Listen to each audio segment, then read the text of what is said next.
So this is a review of my KRUPS coffee grinder and my Chefman Barista Pro espresso machine. I like both of these together because I really enjoy drinking my coffee in the morning and my lattes from Starbucks or from Foxtail or Lineage. But I don't like having to pay, $8 every single time. And, a month in, even though this is about $250 and this is about $50, it pays for itself really. The only complaint I would have about either of these is that this area to put a cup is a little bit small on the Chefman, but I can always brew it here and move it to a larger container later. I really like it with the oat milk. I do a little bit of the Planet Oat unsweetened because it's 45 calories and foam as well. And then I do a little bit of creamer for the flavoring. I like it best with a low acidity coffee. I wanted to have my own grinder to go with my coffee machine so that my coffee was fresh and that I had the best flavor, because the best flavor coffee is one that you grind or have ground pretty recently. So you take the beans, you put it in, close this container, the coffee grinds go into this little area right there, so they don't go everywhere, which is really convenient. You set it to the level coarseness that you want, and you can play around with the level. I like it like that, so you can see the little line is in between the two dots. This is the finest, that is the coarser, and then when you turn it, you'll see a 3. It goes a little bit coarser that way. So I played around a little bit to see what level I needed for my espresso. You want an espresso that is ground, where it's kind of the consistency of table salt. Too powdery and it's not going to give a good pour or a good flow down. I took some of my Fresh Market coffee that I ground in Fresh Market and I compared the consistency. It's like table salt. And I put it in at the lowest or the tiniest particle size and then went up from there. You can see what I have now. It's pretty similar, but it's right there pretty much in between that little dot and the tail. But in order to get this to work, I'll show you. I put this little level down like that. I like to set it to extra foam. I click single. In the way that you prep it, you have this little cup. I like to do the double shots. It measures it for you, pat it in, and then you can put it in a little container there. The top coffee thermos, which is very convenient. This cup holds about 2 servings worth, and it's pretty much the biggest thing I can fit under there, unfortunately. This little guy, I click like that. It will stop automatically when it's either out or it's reached between 2 and 3 cups. And it grinds into that little area. I don't like to keep my coffee ground for more than 24 hours, so that was pretty much just a little bit of a waste to show. But you can see that my coffee is brewing right now, or has finished brewing. I'm gonna do another single latte because I had already put the double scoop in there. You can see that it's going, fills up and foams, and this will be very, very close to overflowing for me. Once this is completely used up, I like to use a little straw cleaner to clean it out. If I have any that's left over, then I will just take this out of the little area that it comes in, and I'll put it in the fridge, and then I can clean it whenever I'm done with it. But overall, I'm pretty happy. I like this brand of coffee to go with it. It's low acidity. I also like the Volcanico coffee.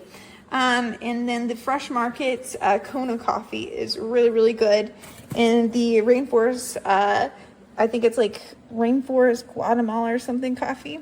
But I'm a huge fan, and for anybody who seems like they're getting Starbucks more than a couple times a week, or any other type of coffee more than a couple times a week, I would 100% tell you, yeah, it's about a $300 investment, but you're gonna probably get that money back in the first month or 2 of using it if you consistently go and get coffee for yourself or for your friends or for your family. I just wish that I would have done this a lot sooner. I will say this did not have a plasticky smell. This did.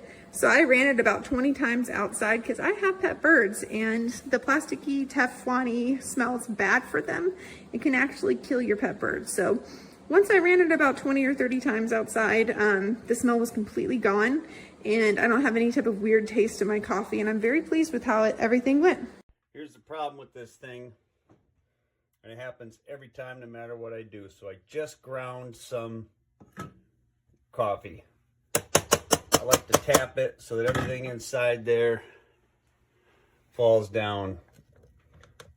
And I take this out right there already. Now I'm being careful. Take the lid off. No, I dropped it. So mine is part of this mess. But that's, you can see what's going on here is every time I grind coffee beans on this thing, I end up with a mess like that. And then in here, I got grindings everywhere. So every single time I use this, I have this. I bought this KRUPS Burr grinder. It's a flat Burr grinder. I was really excited about it. It's less than $100. These are the reasons it's going back. In the morning, I make 3 cups of coffee. This is 2. Whoops, 9. 10. So it's 10 tablespoons of coffee. Well, I'm not trying to grind for the week or for 3 days. I'm trying to grind for 3 cups. So, yeah, this is obviously not going to work, and it's going to be going back.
It's smoking.